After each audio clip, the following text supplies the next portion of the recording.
Common sense isn't gone. It just needs a comeback. Common Sense Superheroes with David and Greg.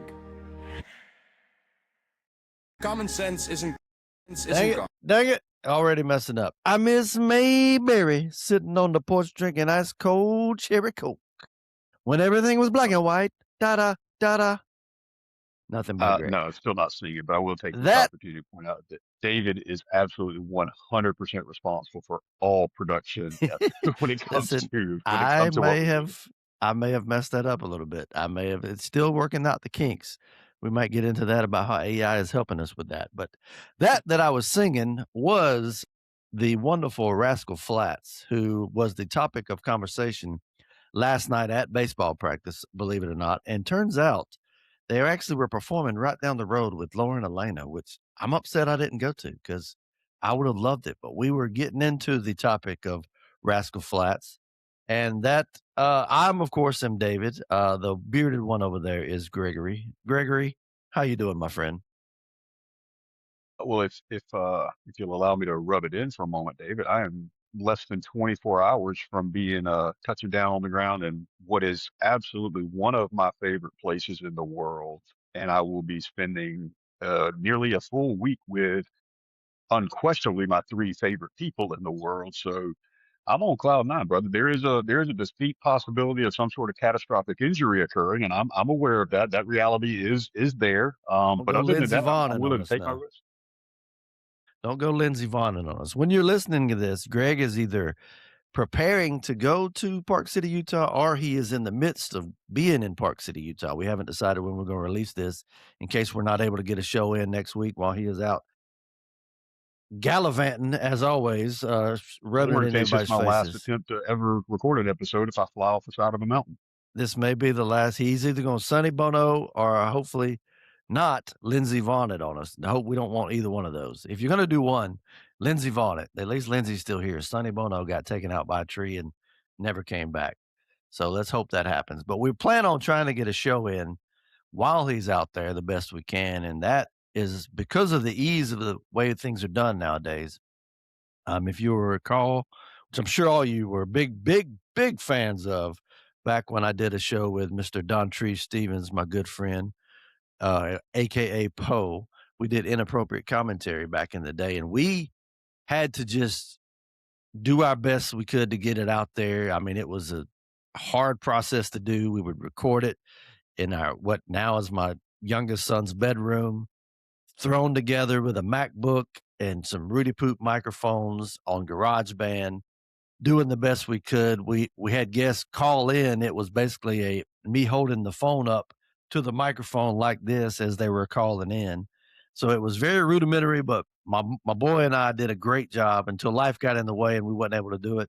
But it was a hard process. But now, thanks to technology and specifically AI, things have gotten a lot easier and a lot better as far as able to put shows like this on and having people call in, and especially with the show notes, things like that. They summarize it for me. I just hit click, click, boom, boom, and make it easy.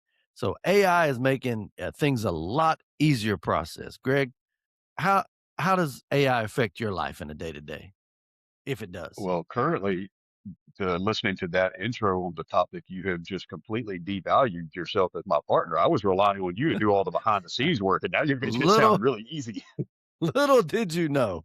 That's why I try to keep Greg at an arm's length. I'm like, don't, because you'll leave me if you knew how easy it actually was. Once you figure out how to do it, you're like, why do I got this guy? Why don't I get somebody with, I don't know, actually a good voice? Listen, for the record, in my mind, I sound like Tom Cruise when I speak. Passionate, great voice. But reality, I sound like Tom Holman. There's a little bit of a lisp. I don't know if you heard Tom Holman speak, but he's always got a little piece of spittle right here. I'm like, get that off, bro. So I sound like Tom Holman giving a speech about immigration. But I want to say, in my mind, I sound a whole lot better. I mean, you are the only one of us that will ever sing on this episode. It's true. And I am the only one that does not have the voice. So I don't know why the hell I'm the only one singing, but I am. I'm not scared. But AI has made things a lot easier. Tom, my friend Big Tom, a while back, gave us a topic. He was like, hey, I want to hear y'all's takes on AI. And as far as my standpoint on it, for how I use it, I love it. I'm not gonna lie, it's very easy.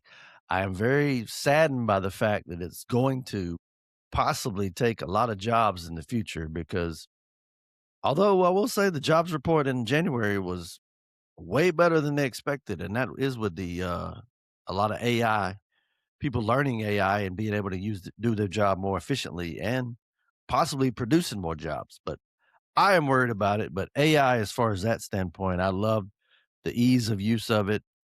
I'm scared of it, to be honest, and I'm worried of it with the jobs that it's going to take. But Greg, you're in the what insurance field is? Have you seen AI incorporated into your job somewhat?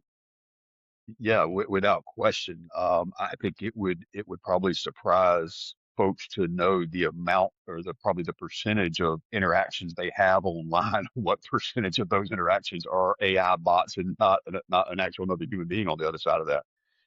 Yeah, it's a and it is a wild time. I think we are. It's weird being aware of the fact that you're on the precipice of something major, but yet having no idea what that major precipice is. Like we really don't know what's gonna. We all kind of feel like, hey, somewhere in the next 5 years or so, things are gonna change massively, but none of us know what that massive change might be, and that's a little terrifying. It is. I'm worried about it. And I keep hearing on Rogan him talking with Elon Musk, who say what you will, the guy is a genius and knows a little bit about the future.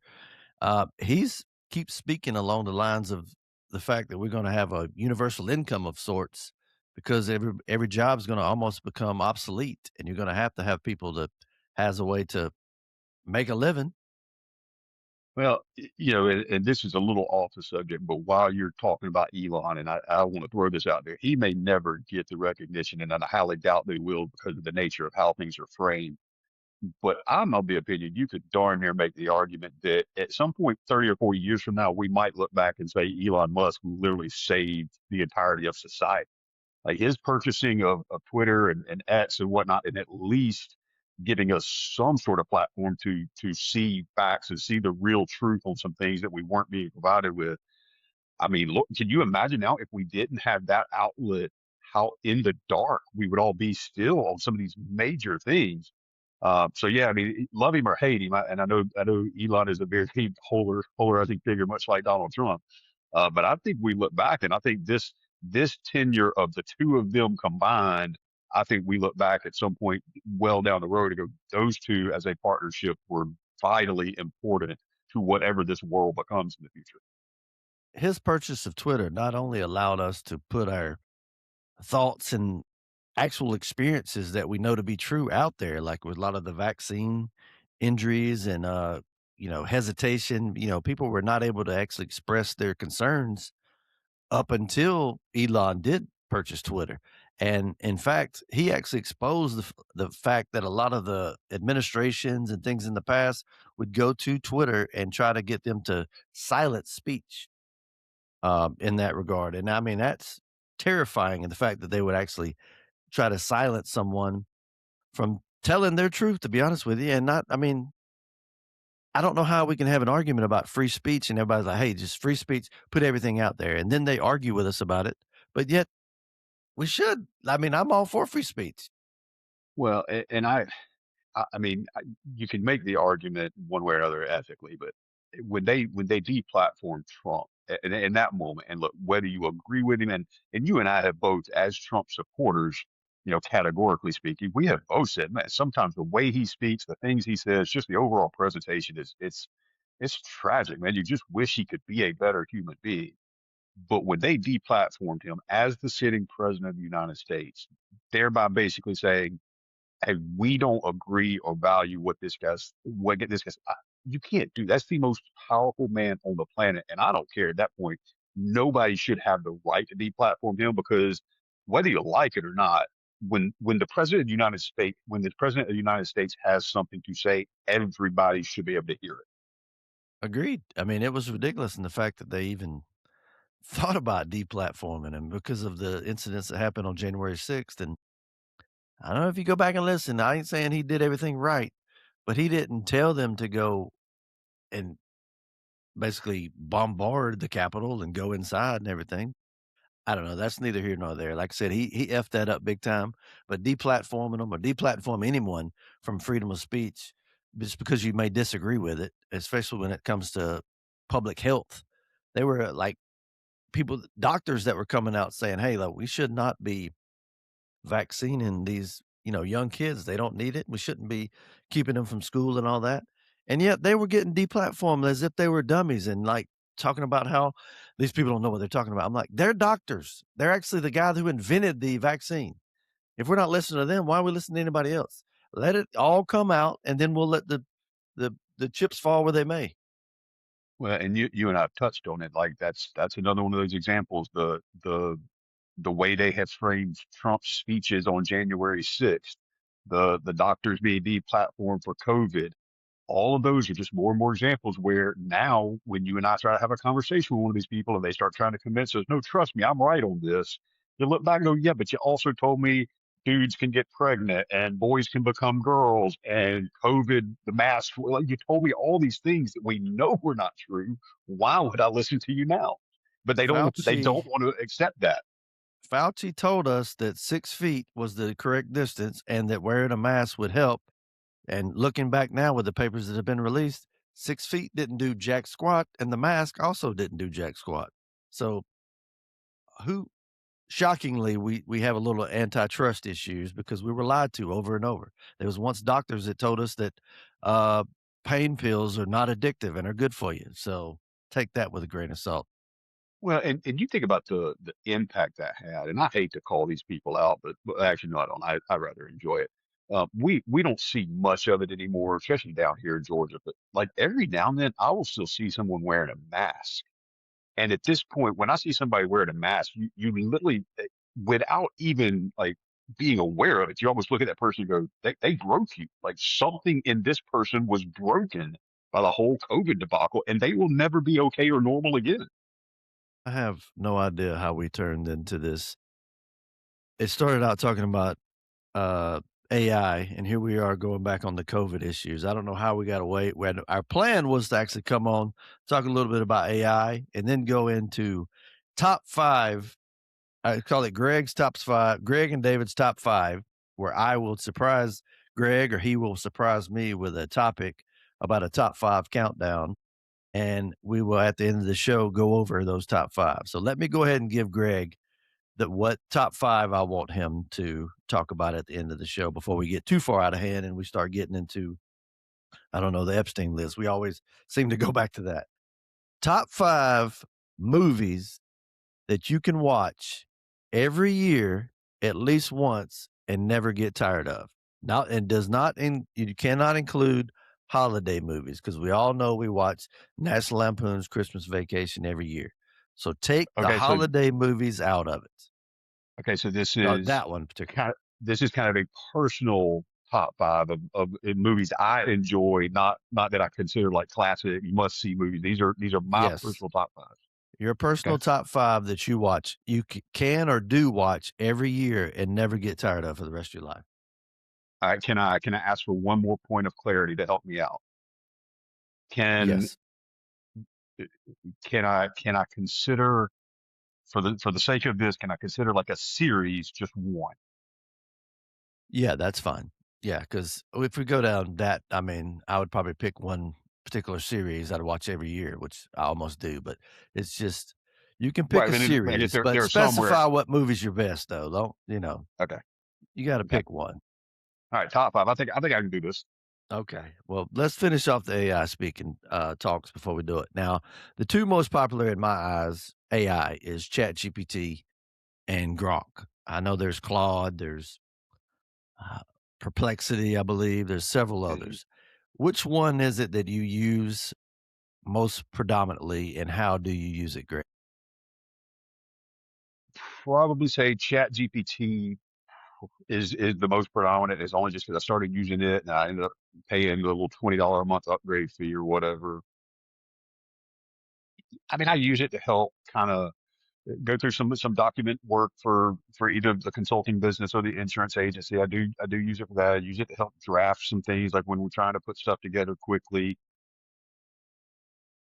I hate to admit it. I have spent 6 months trying to dial in a gambling model, and so I use AI as for my predictive model that I run every week, especially during football season.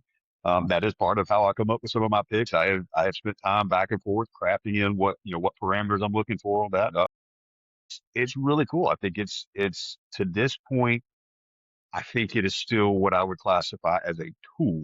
And for a tool to be useful, you have to have an artist. You have to have somebody to utilize the tool. I think the fear is as it continues to evolve, you get to the point where you no longer have to have an artist or a carpenter to utilize the tool. And at that point, it's no longer a tool. It's something different altogether.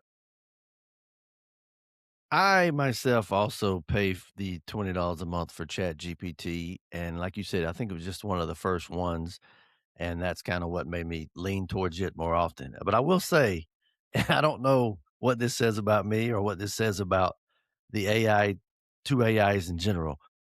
When I'm coming up with something to say on social media or whatever, if I wanna dial in that I'm not saying the incorrect thing or if I wanna find out facts about something and stats, if it is a basic common knowledge information type thing, I would just go chat GPT and be like, "Hey, does this blah, blah, blah, whatever, whatever." If I think it's anything that can be considered right wing based or anything that is controversial to where I don't want my chat GPT to know, I'll go to Grok and ask it and try to get an answer because I feel like I want ChatGPT to remain politically unbiased when I go to talk to it. I don't want it to know my political leanings. Does that You, make when you, sense? I don't know why I think that, but I think Twitter and I think X something different. I don't think that this was your intent by making that statement, but you have actually just made me feel a whole lot better about admitting to the fact that I think on several different occasions, I have argued with ChatGPT because of the responses it has given me. And I'm That's going, what I'm that is saying. bullshit. We know. Now, and in fairness, now, and I'm not making this up. Like when I was running my model for the Super Bowl, like one of the props Chat GPT spit out told me to look for Geno Smith props. And I go, fucking Geno Smith ain't playing in the Super Bowl. So be careful. They are smart and they are Well, good, but they will still tell you some shit that is not accurate. So well, be careful. Always double check it. it's definitely not 100% accurate because I'm almost certain that I saw where Kim Kardashian again failed the bar exam to become a lawyer, and she blamed it on ChatGPT because she did a lot of her work from ChatGPT, and a lot of it was wrong. So it's not 100% accurate, and you still gotta do your homework, so to speak, but I don't know. That's just how I looked at it. I always thought like, "Man," and it's not. ChatGPT is not left-leaning, and as far as I know, Grok ain't right-wing leaning, but I just kinda put it in that way. I don't want ChatGPT to know that about me. I'm Well, sure I it think does. you have to factor in the nature, and this will probably be as deep as I go on anything technical related to AI in any way. I mean, as a large language model, when you're asking a question, all it's really doing is just searching through stuff that's already been out there, placed on the internet. And so it would kind of make sense when you think about it that way, at least to me, that it would have a little more of a left slant because I think there's just more of that stuff out there. So just from a sheer volume of data that it's sifting through, I think more of the data online has a left slant to it. So I would assume the AIs pick up on that, even if Yeah. unintentional. I will say, like, I have fallen in love with using AI, and I gotta thank my friend Chris Cavender for bringing it to me, and he's all on top of everything as far as the newest nerdy technologies and whatnot, and he helped me coach this past season. He was like, "Hey, we need to start using the ChatGPT to make our lineups." And I'm like, "What?" He's like, "Yeah." So, I don't know, you've been out of the game for quite a while, Greg, as far as kids playing sports, but now they have this app called Game Changer where you keep up with you can video, you stream, but you also you know what I'm talking about? Well, I do. My oldest daughter was a varsity softball player up till this past year. She didn't play her senior year. And Okay. my youngest, sweet Maddie, that we were gave a shout out to on yesterday's show, has just started taking up tennis. So she is now playing on Okay. her school's tennis team, and I got to go watch a Nice. tennis match, and that's this is fun, and this is something that I'm looking forward to getting involved and helping her with because tennis we can go out there one on one, play it in the local court. So I'm excited. But yes, I do know about the game tab. Like that's a cool thing. I remember watching that in softball, and it was cool being that on the games I couldn't make it to, I could kind of keep up with how Bailey was doing in Yeah. her softball games even from a distance. Yeah, Maddie, Steffi, Graf, Miller. I'm ready for it. I mean, I think Let's it go. goes good. And also, I have not mentioned your young, hot wife, Maddie. So just pointing that out that I did not say anything so far. But anyways, Game Changer itself, you keep up with all the stats, and as a coach, it's phenomenal. I can look and see who's batting what, how many walks they have, how many stolen bases they have. So after a couple games, we ended up putting in all the stats from Game Changer into Chat GPT and saying, "Hey, give me a lineup that will be most efficient when it comes to stealing bases, or the lineup that's most efficient as far as getting on base." And of course, it has its own little, you can just look and see, hey, who has the highest on base percentage. But I wanted to get the AI's input on it. And we were able to put that in, dial it up, and it come out with a lineup, almost as balanced as you want it to be. It's perfect. I had to make a change or two that I personally wanted to make changes to, but for the most part, when it comes to stuff like that, I think it's phenomenal. And I always try to go and give like two co MVPs every year of every team I coach. And I always will go around to every player and be like, "Hey, pick 2 players you think were the best player on the team." So I let it be a player's choice. Well, this past year, I made it be ChatGPT, tell me who was the most valuable on this team, the top 2 based on stats. And it's like, hey, I'm being as fair as I can. It's as perfect. And it popped up 2 names and I passed out the MVP to them. And for things like that, I love it. I think it's great. I mean, and that's why I lean more heavily on ChatGPT when it comes to things of that issue. But for stuff like that, I love it. I'm terrified. Like I said, it's going to take a lot of jobs, and I worry about my kids' futures if they're not good with automation or AI. But I, I think it's going to be a Yeah, benefit in the long run. David, I would make the argument, and I've had this discussion with my inner circle.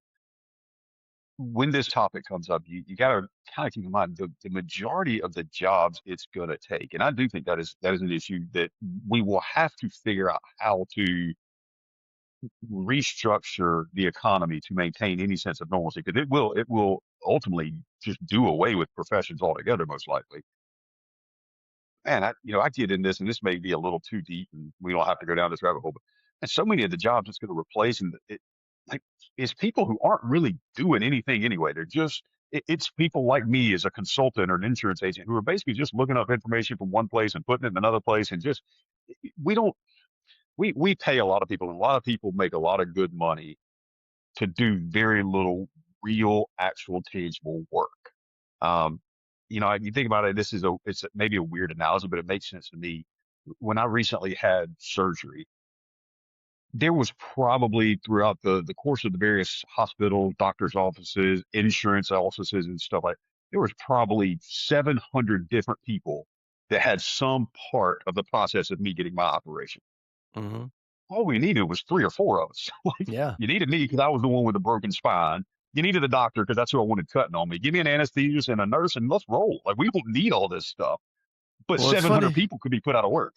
it's funny you say that as far as healthcare and things of that, because I actually watched on Abby Phillips' show 2 nights ago, which I watch every night. Shout out Abby on CNN, which again, I don't know why I do it, but I do it. The job You have a man crush increases. on Scott too. Just admit it. I do love that. Scott's my boy, man. I love me some Scott. I'm all about Scott. There's a few of them on there that really I like.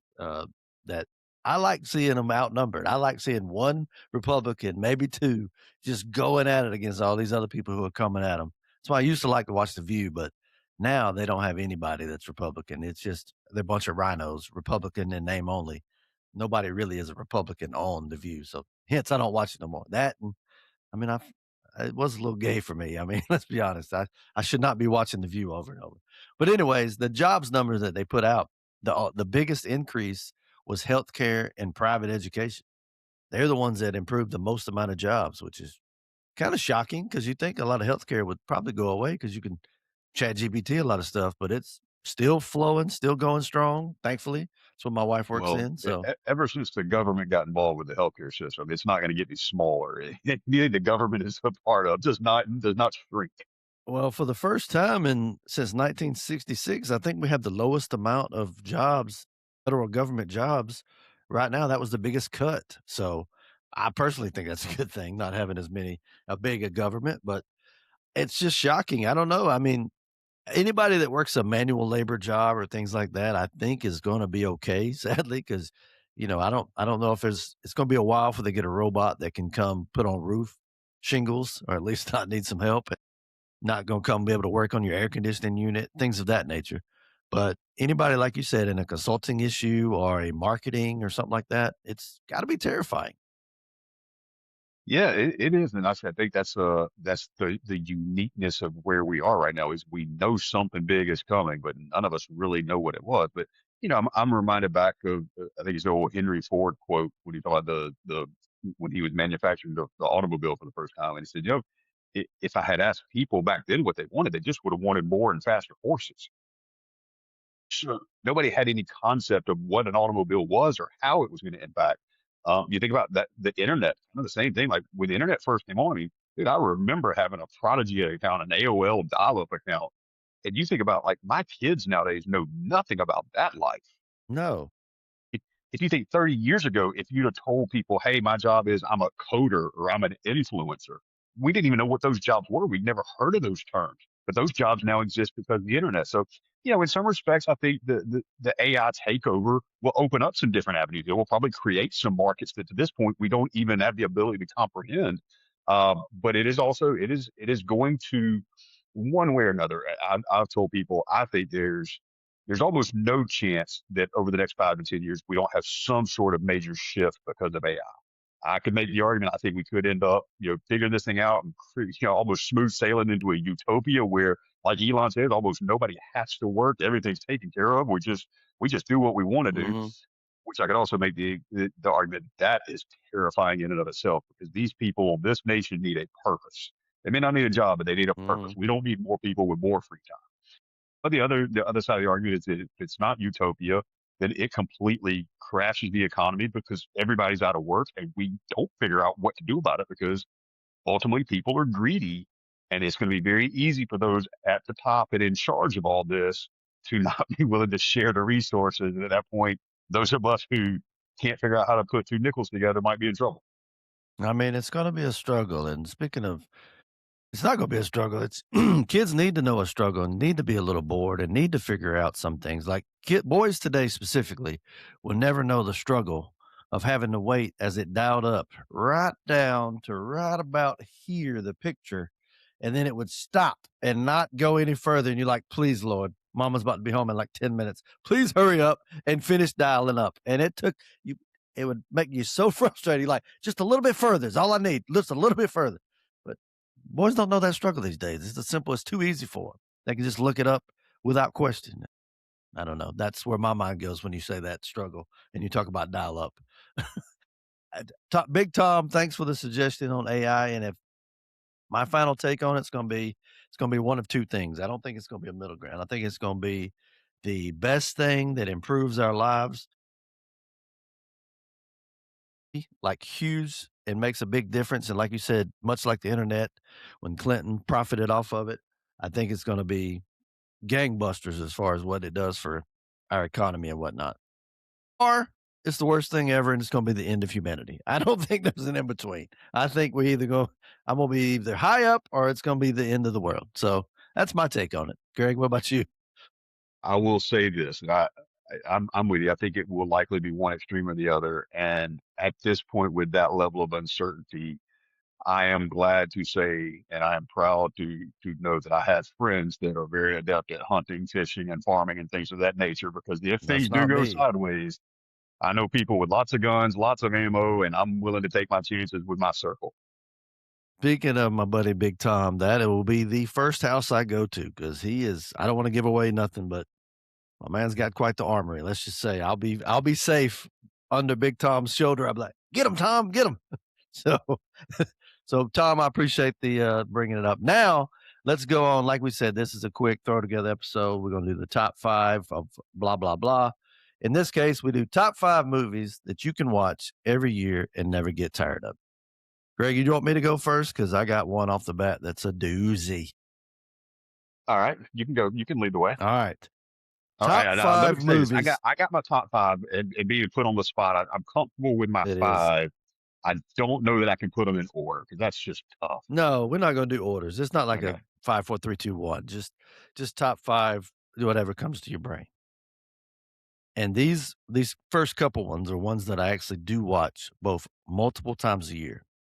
This one specifically, if you ask me, one of the greatest movies of all time. Just quotable. I watch it every year. I've made my kids watch it way before they probably should have. And I mean, it's just perfect. I don't know. There's rarely perfect movies out there, but this one I think is exactly that. And that is 1975 Jaws. I mean, what else can you say? Every year I watch this movie in the summertime, so much so that I end up buying it on Apple TV. I bought the movie, the digital copy, because I mean, it, Quint the line when Quint's in there and he's talking about being in the water and the sharks are taking. I mean, come on, man. It doesn't get much better. That's cinematography. That's cinema at its finest. And the fact that they were not able, they wanted to have the shark a lot more than they did, but you only saw the shark like 2 or 3 times.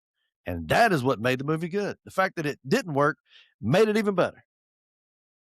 I think from a cinematography standpoint, from a critically acclaimed standpoint, I think Jaws is definitely, I mean, not top five, but I definitely think Jaws is on the list or A list or whatever list. It's up there. It's not for me. It's not on my list of watching repeatedly over and over again. Good film, but I mean, look, for what it was, the special effects, the animation, like that part of it was so far ahead of its time. That was revolutionary. The acting was Yes. atrocious. It was, how dare you, sir? Need I remind It you was when he said bad. you're gonna need a bigger boat? Come on, The man. acting Richard was bad. Dreyfuss coming in, so good. Nah, Every part about it. can't Even when do he it. opens up, he brings the wine to the chief and was like, "Hey, you're gonna need to let that breathe." Okay, we'll just do it like that. Come, bro. Every single thing about it. Like I said, of course it's nostalgia, but I love it. And two, I enjoyed. I like Jaws 2. Jaws 3 might be the worst thing I've ever seen in my life. That is the dumbest movie ever made for a movie. And I will say, came back strong in 4. 4 I watched before I watched Jaws 1. Jaws the Revenge is low key a great, great movie that they don't get the credit for. But Jaws 1 takes the cake, hands down. Every single one of my boys have watched it already. We can quote it. We love it. It's every summer, without question. But once every other month, we watch that movie. It's great. So That's good. that's That one, not only is that not on my list, I can tell you that none of the Jaws series even remotely popped in my mind while I was trying to come up with my list. oh, came into mind, man. So I will you, start with it. I said I'm not going to rank them, but I will say this is one of the few of mine that's not any kind of trilogy or series or anything like that. But I'm going to throw out there Tombstone, and I'm going to tell you that my oh personal opinion is Val man, Kilmer's role as Doc Holliday may be the most beautifully played, perfect character yes, development. That may be the best, most singular defining character of any movie I've seen in my generation. Val Kilmer as Doc Holliday was perfection.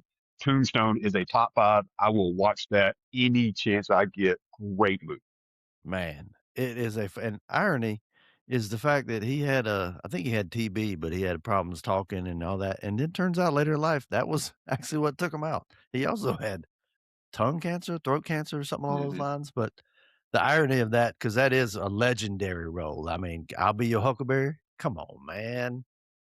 And then when he's when it not him, but when he slaps me, he says, "You gonna do something? You gonna draw, boy? You gonna sit there and bleed?" I mean, come on, man. By the way, Billy Bob Thornton, that was his character, Yep. the guy that did that. Great movie. Love I Tombstone. mean, star beyond star after star after star. Tombstone. I don't know how I didn't put Tombstone on that list because I'm with you, Greg. That is a phenomenal movie. It's better. I've never really seen Wyatt Earp, which I guess is a similar take to it. I, I refused almost from the time I watched Tombstone for the first time, and there were several others that came out in that same generation, that same genre. I won't watch anything else from that time period because I refuse. Like, I don't care if it's another Wyatt Earp or Doc Holliday story. No, Wyatt Earp is Kurt Russell, Doc Holliday is Val Kilmer, and that's the only way I want to remember it. I'm with you, man. I agree. Like I said, I've never seen it, but I think Kevin Costner's in the other one. But man, such a good movie, and I love a good Western throwback. When you go too far back in the Westerns, it's not as good, but anything made from, say, 1990 up or whatever Tombstone was made and up, True Grit doesn't get the love it's appreciated, the remake, because the remake with Matt Damon and I think the little girl Steinfeld, the one that's married to Josh Allen now, was the Mhm. girl, and that is another great movie. It's not on my list, but it is a great movie. But good call, Greg, on Tombstone. And feel free to chime in and comment on our post if you got a list that's different than ours. Second on the list, another one that I just watch every year. My boys watch every single year. And it's a summer type movie, but we watch it. I say year round, but usually at the beginning of the summer, we'll watch it, then towards the end.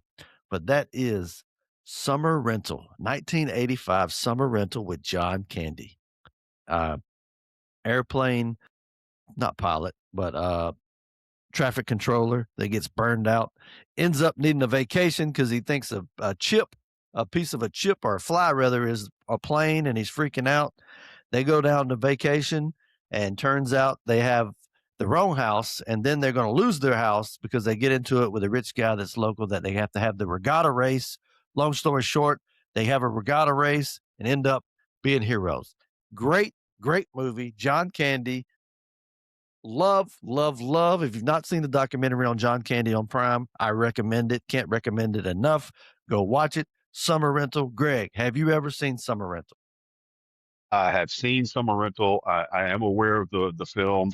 Good movie. I don't disagree. Again, not one that pops up on my top five list. You're clearly one who possesses a little more depth when it comes to the artistic nature, and you're going after some more classic films that are I probably a little don't more meaningful. I'm a typical dude. I just like the action stuff. I would not call it in depth on these movies. More or less, I'm so nostalgia that you'll see a trend. Most of my movies are 35 plus years old, but Summer Rental is so good. I mean, it's just brings me back. Love it, love it, love it, love it, love it. That's a good base. That's a good base. So again, another quotable movie that I love. As I make my way through my list, you are going to this. And again, we kind of talked about this. This is a way for us to share a little bit about kind of us personally, let people get to know us a little bit. You will realize that when it comes to movie watching, I am not a deep man. I will another one of my top fives, and this one I think you'll agree with me. Braveheart, man, gotta love Braveheart. Oh yes. Yours is more dude centric. Yours is more manly, like let's kill them all type movies. I like it. That's what I should be saying. So people think I'm I more love the manly than fact I that we've am. known each other almost 30 years, and you're surprised that I'm more manly than you are. Well, listen, I know my bread is buttered. I stay in my lane.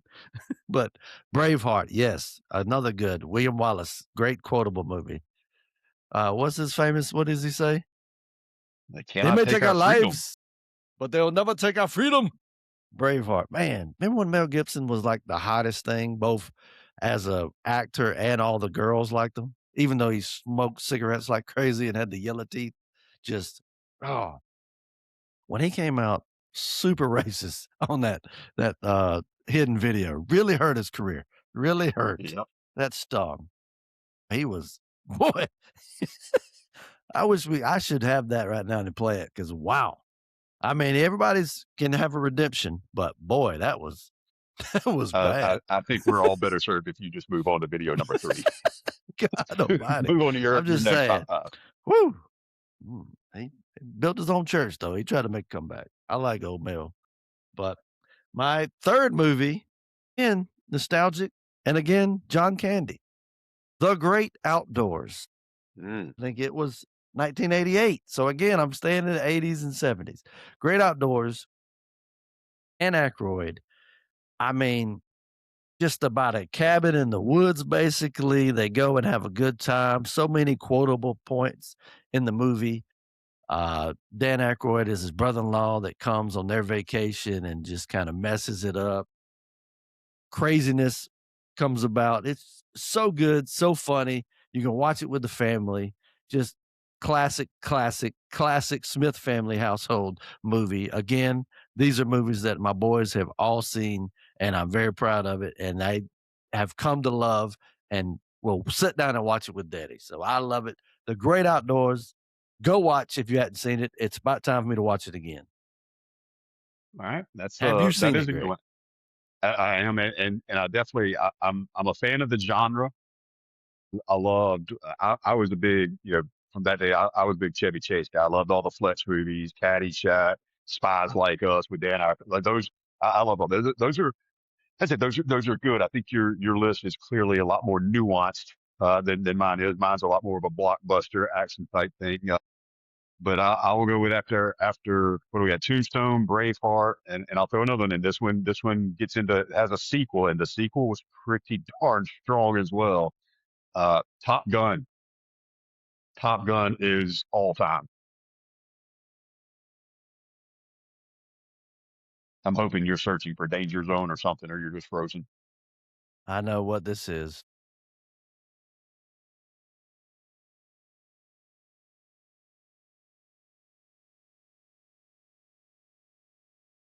No, you're frozen too. Is it my internet or your internet? I don't know. We're having some It issues. seems to be It'll come back out now. when we put it out. It'll be fine. Don't worry about it. So, did you get me on Top Gun? No, you didn't. I didn't hear Top Gun. So Top Gun. Uh, Top Gun is that See, is an all timer, man. Top Gun is great, and the sequel is good. Maverick is really very good. good. Very, very, very good. I cannot put it above Top Gun, but I'm only saying that because of nostalgia's sake. If you go Hmm. pound for pound, Maverick was fantastic. It Was was a a great movie. great and the last movie that I was like, there is no chance I'm not watching this in the theaters. I knew that I was going to go watch Maverick in the theaters. Now, did I take my boys and we go to the IMAX theater and I sit us way down too low to where we can hardly see it, the screen at one sitting? So we had to keep backing up and looking like this. Yes, I did. I screwed that part up. But a great movie. But Top Gun, wow. Fantastic movie, Gregory. I love it. I will tell you a funny story. First time I ever watched Top Gun, and this is showing my age. I think Top Gun was released back in '84. I mean, it was mid '80s. It's an old Yeah, movie. it was. Yeah. I had not seen it, but it was very popular with all the kids at my age. All the boys loved it. I'd heard all the stories about Maverick and Goose and Iceman and all that. Well, I'm on my summer vacation at my grandparents' house, and lo and behold, my grandmother had recorded Top Gun and had it on a little VHS. And so I'm going, hey, I finally get to watch this movie. I don't know if y'all remember Top Gun. The language was less than pristine. And my grandmother and granddaddy are the type that they're in the church if the doors are open. They have never said a cuss word, drank a drop of alcohol, just cigarette. They have never done any of these things. And my first attempt to watch Top Gun, I made it maybe 6.5 minutes into that movie and told my grandma, I don't think I like this movie. We're not going to watch it. Because I was embarrassed as hell about the language they were using because at 7 or 8 years old or whatever I was, I knew it wasn't right. Yeah. And listen, probably the gayest volleyball scene in the history of the world is, and not only that, they're playing a song called Everybody's Playing with the Boys. I'm like, ooh, that does not help the scene any. Somebody has to explain to me how Tom Cruise plays volleyball, first off in jeans, okay? And if you're a guy and you've ever worn a white t-shirt, there's no damn way he had a white t-shirt that white and that sweaty and didn't have yellow armpit stains when he got to Kelly McGillis's house to bang Kelly McGillis, which that is another scene that's a little shaky. But he had on the whitest shirt. But that volleyball scene, like I said, probably the gayest, but yet coolest. I loved it. It was Top Gun. Fantastic movie, Greg. Good call. And on the Maverick part, I remember watching it and thinking, man, are they going to bring back Kelly McGillis? Like, that's not fair that they didn't bring back Kelly McGillis. Like, she's a big integral part of the movie. I understand why they didn't bring Goose back, obviously, even though he was in some flashbacks. But I was like, why did they not bring back Kelly McGillis? And then I looked up Kelly McGillis and I saw why they did not bring Kelly. Time has not been the kindest to old Kelly McGillis. I'm sorry. Appreciate you. We often marvel at the way celebrities are able to age so gracefully. And we were talking about yesterday, Katie Porter, who's got to be 50 now, and looks like she could still pull off a character in her 20s. You're right. Kelly McGillis was not blessed with those same attributes. I like that you just added. You said Katie Porter, and you combined her real name and her character name, where is Joey Potter. And you said Katie. It's Katie Holmes, Greg. Katie Holmes. Katie Porter is the lady running for governor in California who went Oh, viral for geez. her. Her Yeah, eruptions. Yeah. sorry. Her craziness. But yeah, She came up on a podcast. I was just listening to her name was in my mind still. Sorry. Oh, when she snaps on that dude in the background, that is classic. That next show, I got to find that film and play that video. But another great call, Maverick, Top Gun 1 and 2, great, great, fantastic movies. So we're moving on to my fourth movie. And again, we got to go back to 1985. I won't delve too deep into this one because it's not as commonly known, but it's a movie that my brother and I used to watch every summer on HBO. HBO used to have some bangers during the summer as far as movies, and they would play them so often. My brother and I would just watch them over and over. But American Flyers, about the Hell in the West bike race with Kevin Costner, just nostalgic, all get out for myself and my brother. And we used to get out and try to ride our bikes and try to have races. Just a great, great movie. Screams 80s, but I love every bit of it. American Flyers. Greg, I'm going to go out on a limb and say you have never even seen nor heard of American Flyers. I have not seen it. I don't know that I could verify whether I've heard of it or not, but I can tell you just by the way you have crafted this list to this point, I'm going to do you a favor because I love you and respect you, and I am not going to go watch American Flyers because I'm going to assume there is zero It's chance in hell that probably low budget movie from the 80s translates to anything watchable today. unless you watched it then and probably have a feeling for it, maybe not. Probably, in fact, probably not. But it's David Summers will make the race. David Summers did qualify.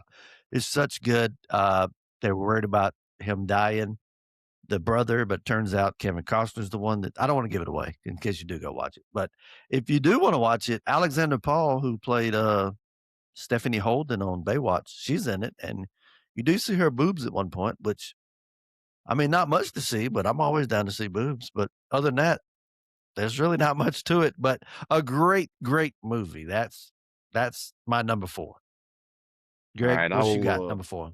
My number four, and this is another series entry here, but I'm going to go and I will tell you this: I was a little surprised, but I will venture to say all four of these are actually pretty darn good, pretty entertaining, and worth watching again. This is Bad the one I Boys, thought you had before that. Yeah, I knew that Bad was Boys. coming.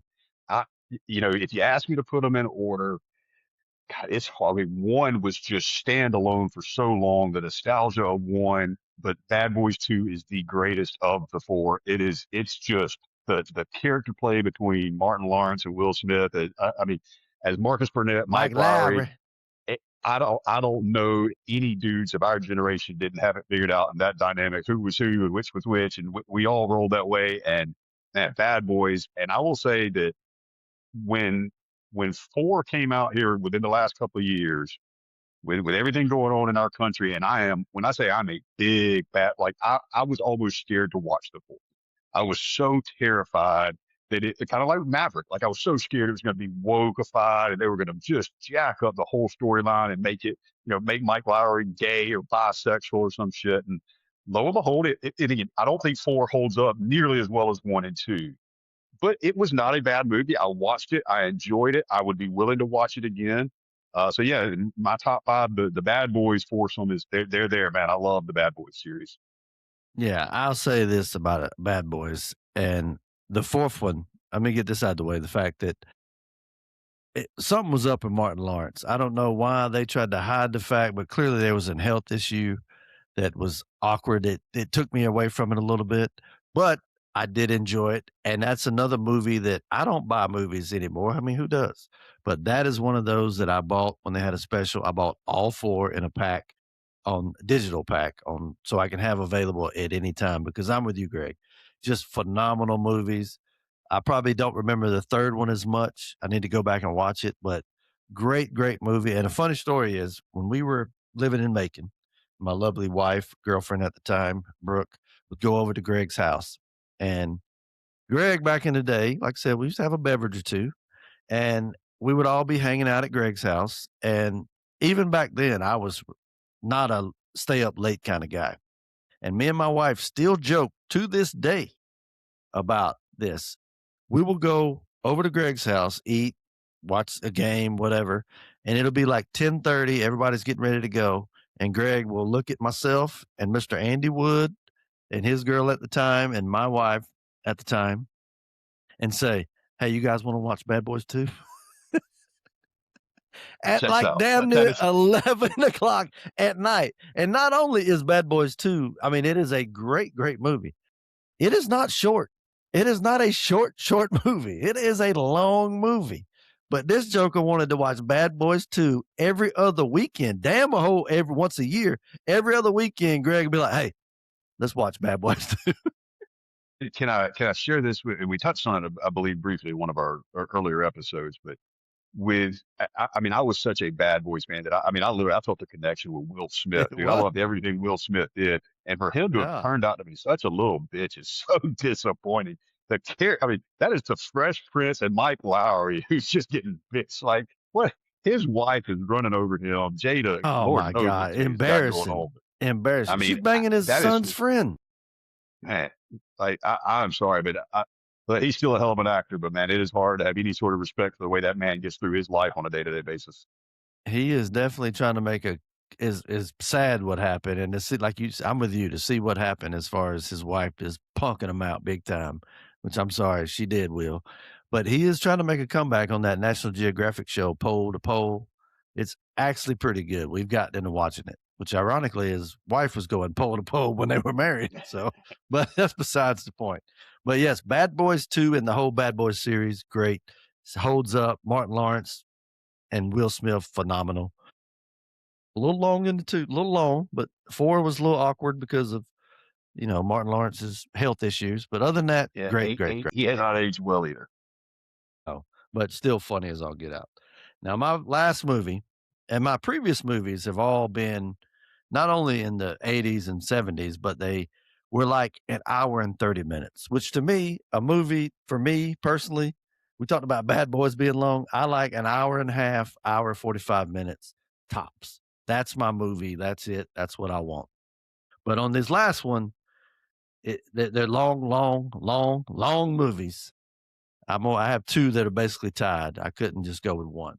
And that is 1990s Goodfellas and 1995 Casino. And I put them together because they're basically the same movie, but just great, great, great, long, long movies.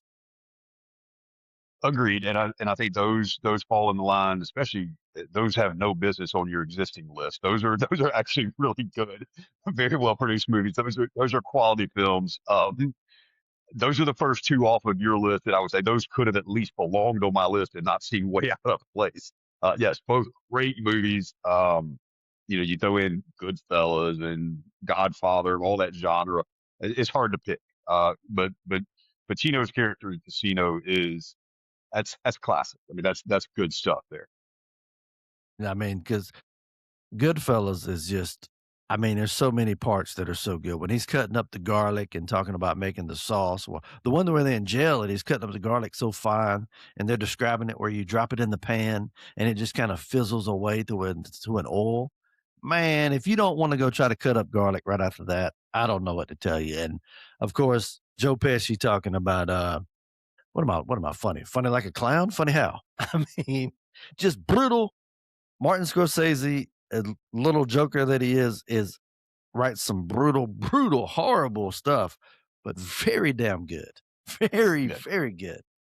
Casino, the very very good Tangiers movie. Motel. Sharon Stone's character in Casino was so disturbing.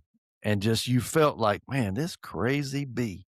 Like it's just wild. But like you said, Joe, I think you said Pacino, but you meant Joe Pesci. That Yeah, in Casino was phenomenal. Like everything he does is great. I mean, hell, even Home Alone was fantastic. But where they came and attacked him in that cornfield, and they started hitting his brother with the baseball bats, and you could just hear the pinging of the aluminum bats. And he was like, "Don't, just kill him, just kill him." That, good God, it's disturbing. I pray my kids don't ever watch it, but if they do, great movie. I'll admit I don't know if I misspoke or if I just got the scenes confused because there's about 5 or 6 between Casino, Goodfellas, There, Godfather, all yeah. the and there's so much cross pollination between the various actors that Yes. I think I might have just I don't know anyway. But yeah, very very good movies. Both of those are well deserved. I don't want to judge harshly. I'm not sure I would say the rest of your list is well deserved, but How those dare two you? those two I can at least make an argument for. But man, David, I can't believe I have come to my fifth and final one and I can't believe we've had zero crossover for as much as we have in common. And I knew our I artistic am taste would, too. I knew Now, you were going to go a little different direction than I am, but I I could have can't believe gone this one I stayed could off have your list, gone blows Bad my mind. Boys, but I didn't. I could have gone Bad Uh, Boys, but I knew that was gonna be yours. so let's have a little fun with this. So knowing my list, we got Tombstone, Top Gun, Let me Braveheart, guess, and yeah. Bad Boys. Can you pick the fifth one? It's in the same kind of genre, same time. Like it's just there's two of them. I'll tell you that. It's another one 2 of kind of them. like the Bad Boys, where the first one hung out there by itself as a great movie for a long, long time, and then they released a sequel. And I go, man, I don't know if I want to see it, and the sequel is phenomenal. Well, I was gonna say Gladiator, but I know that's not the That's it. case because what? I Yeah, heard Gladiator 2 was horrible. it's dude, I loved it. Have you not Really? seen it? No, I haven't because I heard that the Gladiator, the guy that played the main role, was a little. You couldn't. It didn't sell it. Rather, he didn't look like Russell Crowe. I reckon. Watch it this weekend. Maybe I need to check it out. I mean, it holds up though. Yeah, and again, I was always a fan. Gladi The original Gladiator that came Oh out back when I yes, was in college. That was a movie that for a oh while we were all Maximus. guys movie. In fact, I I have mean, a dog just named Maximus because of that movie.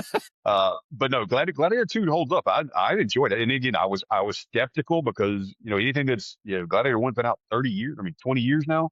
And with everything going on in cinematography in Hollywood these days, I was a little hesitant. But no, Gladiator 2, it may not have been critically acclaimed, but if you enjoyed one and you can kind of still remember the storyline to one, I thought it was very well crafted, very well written, and I enjoyed it. well, when they told me they had Denzel in it, I was like, okay, Denzel. Then when I heard he was gay in it or something, I was like, okay, what are we doing to Denzel, man? Let's don't do Denzel like that. That's Denzel Washington. But a great. You're right. Gladiator's good. It's one of those, especially the scene where he's walking through the fields and he's got his hands like flowing through the wheats and all that. I mean, come on, bro. It don't get much better than that. Who was the guy that directed that? Was that a Ridley Scott or I think it was. yeah, something like that's I don't know. I need to have my friend Jamie Songer on. He's the movie guy, but good call. And I listen, I could have put a Rocky on there. It would have been a Rocky Yeah. 4. There's so Mhm. many that I could have added on that same genre as far as Gladiator. I love 300. Hardly as a Mhm. movie made me want to do push-ups other than Rocky than 300 because my gosh, everybody was freaking ripped in that, and that was a great movie. But hard to beat. I mean, give me those 10 movies to watch all year, and I'll be a happy man. But everybody go watch Great Outdoors and Summer Rental if you haven't. It's a fun watch. But that's it, Greg. I think for our first little top 5 show, I think that's a good one. And wow, turned out longer than I wanted it to be. But I think we did good. I think we did a lot of good here, Greg. I hope so. And if we talked about a film that you have not seen, I would highly recommend go watch it. I don't know. I think I've seen most of what was on David's list. I think there was one or two I hadn't seen. One of which I don't think I want to because I just can't imagine. I think it would just be a disappointment. Like I can't see that last one holding up at all. American You would Flyer. do, you would be depressed. You'd be like, what in the hell? Like I said, it was between me and my brother. That was our movie. There was another motorcycle movie that we watched back in the day too. I think Winner Take All or something. But that was one of those movies we watched together while he made me homemade hash browns. But that's it. If you have like I said, a movie you want to add to the list, feel free to reach out. Let us know. If you got a topic that you'd like to hear us cover, please reach out. Let us know. If you feel like you can do better than we can, which Lord knows I hope you can, because we're just doing our best here. Reach out. If you want to be a guest on the show, I can send you a link. You can get me the setup. Come be on the show. If you got a topic you want to cover, we're always open to new people to tell us their opinions and whatnot. I know Greg is fine with that, right? Absolutely, man. The more the merrier. Absolutely. So that's it, Greg. I hope you are either having fun or gonna have fun out in Park City, Utah. And we'll be back as soon as he gets back. We'll try to get another show, if not one there. But that's it for the show, guys. Common Sense Superheroes. We appreciate you. Reach out, tell your friends, like, subscribe, all that good stuff. Hit a like button. Send us a message. Tell us what you think. We appreciate everything. Greg, we out? Get in the Bible, say your prayers. God bless. Amen. Peace out.